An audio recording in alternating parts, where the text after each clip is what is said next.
बुद्धं शरणं गच्छामि धम्मं शरणं गच्छामि संघं शरणं गच्छामि।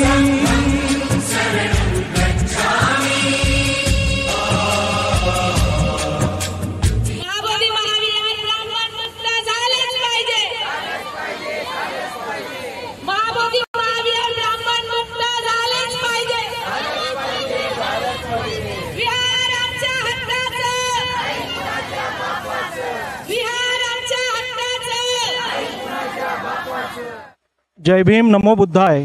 नमस्कार। माझं आहे ते माझंच आहे, इतरांचं पण माझंच आहे, अशी विकृत मानसिकता या भारत राज्यामध्ये, जे ते संविधानाचं राज्य आहे असं म्हटलं जातं, आणि हा प्रबुद्ध भारत आहे, या प्रबुद्ध भारतामध्ये देखील बौद्धांच्याच हातामध्ये त्यांचं हक्काचं बौद्ध विहार नाही, अशी ही खरोखरच चिंताजनक गोष्ट ह्या राज्यामध्ये होताना आपल्याला दिसत आहे। मी अजय कांबळे, मुख्य संपादक रिपब्लिकन नेशन न्यूजमध्ये आपल्या सर्वांचे सहर्ष स्वागत करत आहे। आज आपण आलेलो आहोत चेंबूर येथे, जेथे महाबोधी महाविहार बुद्धगया मुक्ती आंदोलन चालू झालेलं आहे, आणि त्या संदर्भात अधिक माहिती आपण इथे जे जमलेले आंदोलनकर्ते आहेत, बौद्ध बांधव आहेत, त्यांच्याकडून जाणून घेऊयात की त्यांची नक्की मागणी काय आहे। माझं नाव शशिकांत उद्धव कडलक, मी गुरुजी आहे।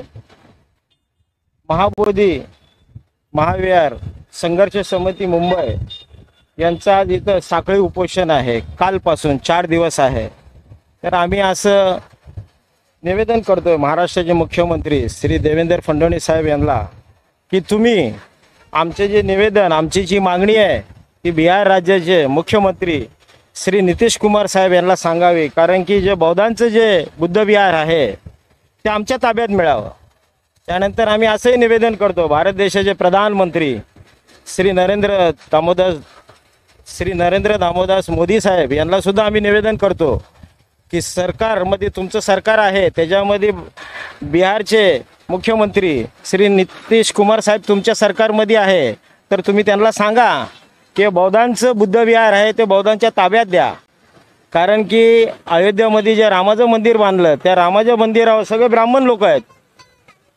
त्यानंतर ख्रिश्चनचं जे चर्च असतं त्याच्यामध्ये सगळे ख्रिश्चन लोक असतात, मुसलमानाची जी मस्जिद असते त्याच्यामध्ये सगळे मुस्लिम कमिटी असते। मग आमची बौद्ध जे बुद्धविहार आहे त्याच्यामध्ये आम्हाला बौद्धांचं ते कमिटी द्या, आमच्या ताब्यात द्या, एवढंच आमचं नम्र निवेदन आहे महाराष्ट्र राज्याचे मुख्यमंत्री देवेंद्र फडणवीस साहेबांना आणि भारत देशाचे प्रधानमंत्री श्री नरेंद्र दामोदास मोदी साहेबांना, की तुम्ही आमच्या जे साखळी उपोषण आहे यांचा तुम्ही विचार करावा, आणि बिहार राज्याचे जे मुख्यमंत्री आहेत त्यांना तुम्ही सांगावं की बाबा बौद्धांचं बुद्धविहार बौद्धांच्या ताब्यात द्यावं। हेच आम्ही नम्र निवेदन करतो। जय भीम, नमो बुद्धाय, जय महाराष्ट्र, जय भारत, जय संविधान। हे जे आंदोलन चालू आहे, तर या आंदोलनाची मागणी तर एकच आहे, आणि पूर्ण विश्वभरामधून ही मागणी केली जात आहे की जे बौद्ध विहार आहे ते बौद्धांच्याच ताब्यात दिलं गेलं पाहिजे। कारण आपण जर इतर धर्मियांकडे पाहिलं, मुस्लिमांच्या मस्जिदमध्ये केवळ मुस्लिमच असतात, ख्रिश्चन चर्च आहेत त्याच्यामध्ये ख्रिश्चन लोकच आहेत, हिंदू मंदिरांमध्ये फक्त हिंदूच पुजारी चालतात, इतर जातीय चालत नाहीत। मग हा एवढ्या वर्षांपासून होणारा अन्याय या आंदोलनातर्फे आपण विश्वासमोर आणून ठेवलेला आहे का? आमची तर एकच मागणी आहे की आम्ही कोणाच्या जातीवर किंवा आम्ही धर्मावर बोलत नाहीये, जे आता सगळ्यांनी सांगितलं, आणि सगळ्यांना बहुतेक आता किती 6 महिन्यापासून हे चाललेलं आहे। आमचे भंतेजी पण तिकडे किती लाखोने बसलेले आहेत उपोषणाला। आमची फक्त बिहार सरकारला एकच मागणी आहे की आम्ही कोणाला भीक मागत नाहीये, जे आमचं प्रार्थनास्थळ जसं हिंदूंचं मंदिर आहे हिंदूंकडे आहे, मुस्लिमांचं मुस्लिमांकडे आहे, चर्च ख्रिश्चन लोकांचं ख्रिश्चनकडे, तर आमच्या कमिटीवर आमचे भंते का नकोत आणि किंवा आमचे धर्मगुरू का नकोत? आमची फक्त एवढंच मागणी आहे की आमचं विहार हे आमच्या ताब्यात द्यावं, बाकी आम्हाला काही नाहीये। आणि आम्ही खूप शांततेत आणि खूप शांततेपूर्वक आम्ही हे सगळे करत आहोत, आणि आमची मागणी जर तुमच्यापर्यंत पोहोचत नसेल तर इथून पुढे आम्ही याच्यापेक्षाही मोठमोठे उपोषणं करू आणि आंदोलनं करू. फक्त बिहार सरकारला एकच मागणी आहे की आमचं बुद्ध विहार बौद्ध गयेचं हे आमच्या बनतेंच्या ताब्यात द्यावं, हीच फक्त मागणी. आपण हे दादा बसलेले आहेत बाजूला, आपण त्यांच्याकडून जाणून घेऊ की हा जो बुद्धगया टेम्पल ऍक्ट 1949 आहे, ज्याच्यामुळे खरं तर हे आंदोलन आहे ते करण्याची वेळ आज बौद्ध बांधवांवरती आलेली आहे आणि त्यांच्या हक्काचं बुद्ध विहार त्यांना मिळण्यासाठी जवळजवळ 6 महिन्यांपासूनचा हा संघर्ष करावा लागत आहे, रस्त्यावरती उतरावं लागलेलं आहे. तर याबद्दल येथे बसलेले जे आपले बांधव आहेत त्यांचं काय म्हणणं आहे या ॲक्टबद्दल ते जाणून घेऊयात. तर साहेब, आता जसं मी म्हणालो की बुद्धगया टेम्पल ॲक्ट 1949 जो ॲक्च्युली ह्या आंदोलनाला भाग पाडण्यासाठी कारणीभूत आहे, जर या ॲक्टमुळे, या कायद्यामुळे आपल्याला आज रस्त्यावरती 6 महिन्यांपेक्षा जास्त येऊन बसावं लागत आहे आणि आपल्या हक्काची मागणी करण्यासाठी उन्हातानामध्ये पावसा पाण्यामध्ये जर अक्षरशः वाट पाहावी लागत आहे, अशा कायद्याबद्दल आपलं काय मत आहे? तुम्हाला सर्वांनाच माहिती आहे बंधूंनो की ह्या ठिकाणी जो टेम्पल ॲक्ट तुम्ही जो 1949चा विषय जो काढताय, संविधान लागू 1956 मध्ये झालंय आणि हा जो ॲक्ट आहे 49चा आहे. संविधान लागल्यानंतर ही जुनी जी काही ॲक्ट आहे तो ॲटोमॅटिकली सगळी निघून गेली पाहिजे होते, परंतु सरकारने त्यावेळच्या आणि आत्ताच्या त्यांच्या सोयीनुसार ज्या ज्या गोष्टी त्यांच्या फायद्याच्या आहेत त्या त्यांनी ठेवलेल्या आहेत आणि ज्या फायद्याच्या नाही त्या त्यांनी नाकारलेल्या आहेत. दुसरी गोष्ट अशी होती की ह्या ॲक्टमध्ये सरळ सरळ काही गोष्टी अशा म्हटल्या गेलेल्या आहेत की भविष्यामध्ये जर ह्या ॲक्टमध्ये जर काही प्रॉब्लेम क्रिएट झाला किंवा काही मिस कम्युनिकेशन जर होत असेल तर त्या ॲक्टमध्ये सुधारणा आणण्याची सगळी ताकद ही बिहार गव्हर्नमेंटकडे त्या लोकांनी दिलेली आहे. तर त्याच्यामुळं नितीश कुमार यांच्याकडे ती पॉवर आहे ॲक्टनुसार. त्यांनी जर मध्यस्थी केलं ह्या विषयावरती आणि सत्य बाजू जर त्यांनी स्वीकारली तर 100% बुद्ध विहार हे बौद्धांकडे गेलं पाहिजे. परंतु ह्यांची इच्छाच आहे की जे महाबुद्ध विहार जे आहेत ते बौद्धांकडे गेलं नाही पाहिजेत, कारण त्या विषयाकडे आम्ही श्रद्धेने बघतो, परंतु काही लोक त्या विषयाकडे फक्त इन्कम सोर्स म्हणून बघतात. आणि तुम्हाला सर्वांनाच माहिती आहे की त्या ठिकाणी पैसे किंवा मुंबई इंडियन करन्सीच्या हिशोबाने दान आलं जात नाही, तर डॉलरच्या हिशोबाने करोडो रुपयांनी त्या ठिकाणी दान येतं. आणि ह्यांचा जो विषय आहे त्यांचा फक्त डोळा त्या पैशावरती आहेत, बाकी यांना बुद्ध विहाराशी आणि बौद्ध धम्माच्या तत्वज्ञानांशी काही देणं देणं नाही.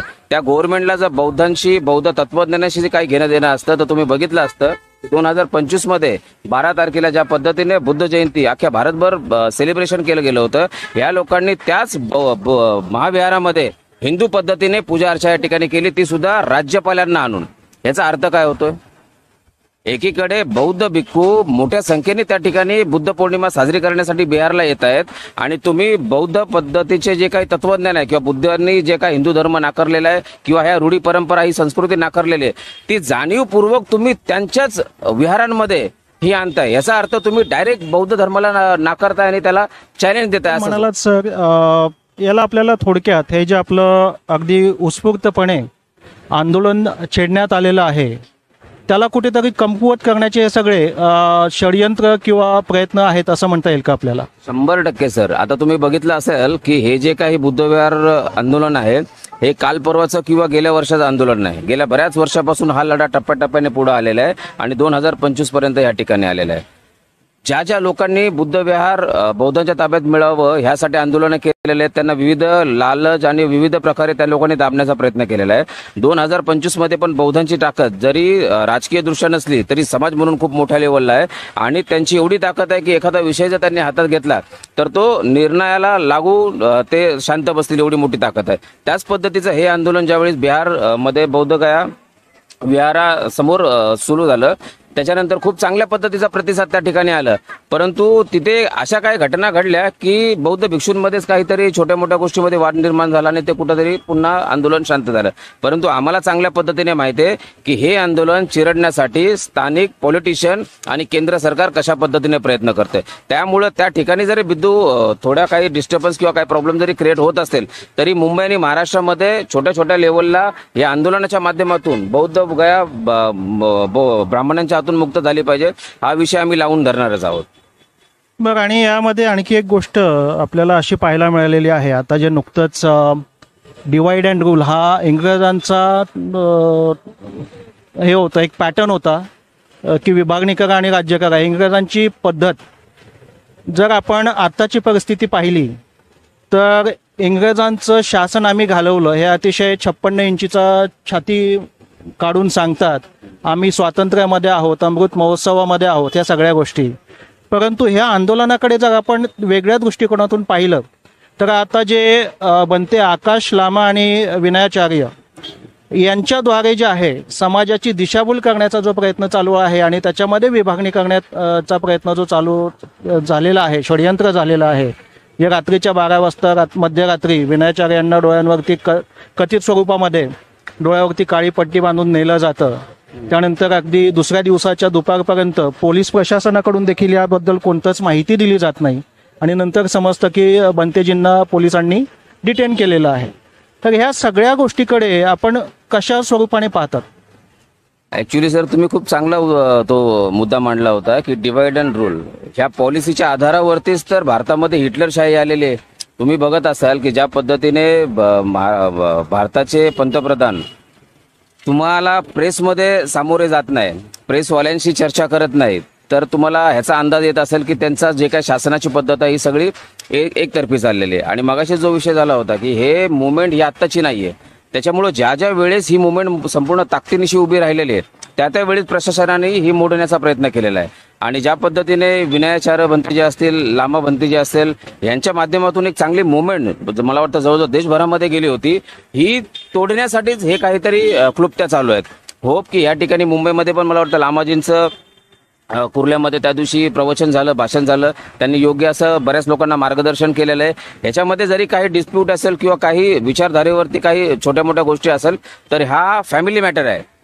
भंते लामा असतील, विनयाचार्य भंते असतील, भारतीय बौद्ध महासभा असतील, या सगळ्या गोष्टी एकत्र करून ह्याच्यावरती उलगडा काढून आम्ही ही मुवमेंट पुन्हा गतीने देणार आहे. त्याच्यामुळे या छोट्या छोट्या गोष्टी त्या होतच राहणार. आता 4 लोक एकत्र आलं म्हणजे भांड्याला लागतात, त्याच्यामुळे हा खूप मोठा विषय आहे आणि त्याच्यामुळं मुवमेंटला इफेक्ट होईल किंवा मुवमेंट थांबेल अशातला भाग नाही. उलटा पहिल्या मुवमेंटपेक्षा 2025ची ही जी काही महाबुद्ध विहार मुक्ती जी मुवमेंट आहे ही 101% सगळे ताकदीनिशी लागणार आहे. आणि तुम्हाला सांगण्याला खूप आनंद होतोय की मुंबई आणि चेंबूरमध्ये तुम्ही बघितलं असेल तर या ऑर्गनायझेशनमध्ये जे आपण फॉर्म केलेले आहे महाबोधी महाविहार संघर्ष समिती, याच्यामध्ये बऱ्याचशा जातीपातीचेच लोक नव्हे तर बरेचसे विविध गटामधली लोक सुद्धा आज एकत्र आलेले आहेत. आज आमचे रितेश भाऊ राष्ट्रवादीमध्ये काम करतायत, ते त्यांच्या पद्धतीने त्यांच्या लोकांना कन्व्हिन्स करतात की बाबा हा विषय जर आमचा आहे तर मग तुमचं त्याच्यामध्ये काय म्हणणं आहे. तर तुम्हीही, आणि आमची मागणी काय अशी वेगळी तिगडी नाही ना साहेब की बाबा आम्हाला एखादा हिंदू टेम्पलवरती अतिक्रमण करायचं आणि त्याचा आम्ही ताबा मागतोय. अरे जगाला माहिती आहे की ते बुद्ध विहार कोणाचं आहे, त्याच्यामुळं आम्ही अतिक्रमणाबद्दल किंवा काही असं खूप काही असं वेगळं मागतोय अशातला भाग नाही. परंतु ह्यांना मी मगाशीच म्हटलं ना की ह्यांना त्या ठिकाणी फायनान्शियली फक्त सोर्स त्या बुद्धविहाराकडे बघायचा आहे, त्याच्यामुळे ही लोक आम्हाला बुद्धविहार देत नाही. परंतु 2025 मध्ये जर नरेंद्र मोदी आणि नितीश कुमार यांनी जर आमच्या या मागणीकडे दुर्लक्ष जर केलं तर नक्की यांना भविष्यामध्ये फटका बसेल. आणि ज्या पद्धतीने तुम्ही बघताय की फेब्रुवारी असेल, मार्च असेल, खूप शांतते पद्धतीने मोर्चे चालले, काही ठिय्या आंदोलने झालेत, त्याचाच एक दुसरा भाग म्हणून या ठिकाणी उपोषणे होतात. परंतु जसं जसं आम्ही पुढे जाऊ हा आक्रोश थांबणारा नाही, हा उद्रेक थांबणारा नाही. मुंबईच नव्हे, महाराष्ट्रात नव्हे तर भविष्यामध्ये अख्खा भारत बंद होईल एवढं मात्र गव्हर्नमेंटनी लक्षात ठेवलं पाहिजे. आपण मी ज्यावेळेला आलो त्यावेळेला आपलं भाषण चालू होतं, अतिशय निर्भीडपणे आणि स्वच्छंद मनाने आपण सगळ्या आपली मतं मांडत होतात. यामध्ये आपल्याला एक प्रश्न विचारावासा वाटतो की आपल्या भारत देशाचे प्रधानमंत्री नरेंद्र मोदीजी ज्यावेळेला परदेशात जातात त्यावेळेला स्वाभिमानाने सांगतात की मी बुद्धाच्या भूमीमधून आलेलो आहे. काही वेळेला आपण हे पण पाहिलेलं आहे की ते बुद्धाच्या मूर्त्या भेट म्हणून देतात. परंतु हेच भारत राज्यामध्ये बौद्धांचं बुद्धगयासाठी एवढ्या महिन्यांपासून आंदोलन चालू आहे, त्याकडे मग मोदीजी लक्ष का देऊ शकत नाहीत, याबद्दल आपल्याला काय वाटतं? माझ्या हा जो इकडे साखळी उपोषणचा आहे, मी राष्ट्रवादी काँग्रेस पार्टीचा शरद पवार चंद्रगडाचा, मी एक वाडादेश 148चा बाबू जाधव. माझ्या बांधवांनी बोलला, माझ्या धम्म बांधवांनी बोलला की इकडे हा कुठला पक्षाचा हा कार्यक्रम नसून या राजकीयाचा नाही, हा माझ्या समाजाचा आहे.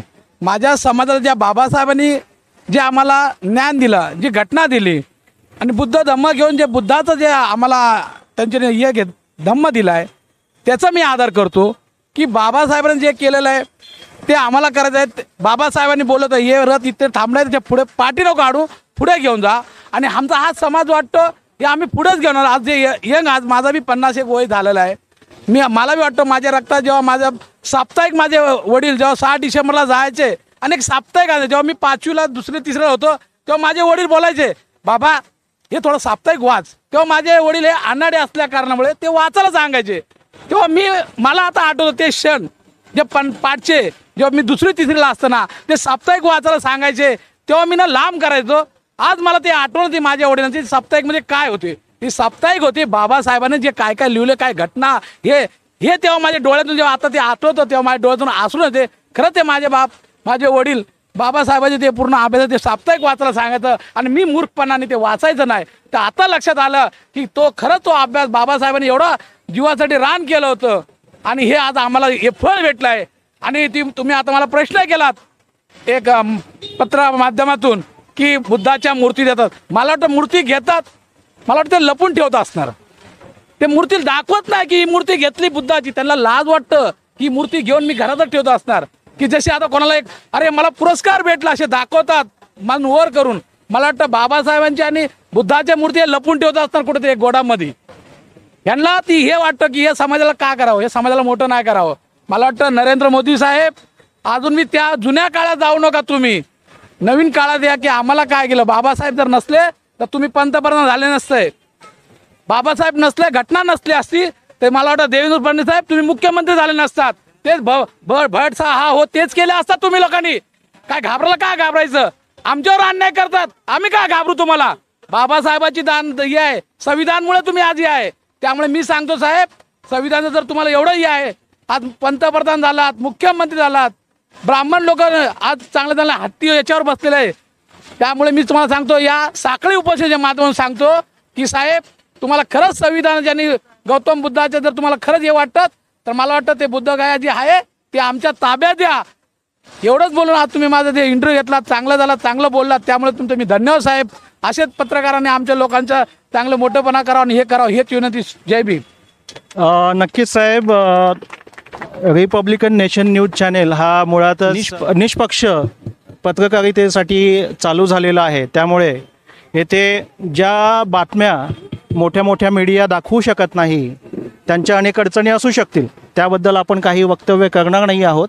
परंतु रिपब्लिकन नेशन न्यूज हा प्रत्येक भारतीय नागरिकाचा न्यूज चॅनेल आहे, हक्काचा न्यूज चॅनेल आहे. त्यामुळे प्रत्येकाची बाजू मांडणं हे आमचं कर्तव्य आहे. विहार बौद्धांच्या हक्काचं महाबोधी विहार मुक्त झालंच पाहिजे. अरे कोण म्हणतो देणार नाही, अरे कोण म्हणतो देणार नाही. महाबोधी विहार मुक्त झालंच पाहिजे, झालंच पाहिजे. 1949 कॅन्सल झालाच पाहिजे. डॉक्टर बाबासाहेब आंबेडकरांचा, डॉक्टर बाबासाहेब आंबेडकरांचा, महात्मा ज्योतिबा फुलेंचा महाबोधी विहार मुक्त झालंच पाहिजे, झालंच पाहिजे, झालंच पाहिजे.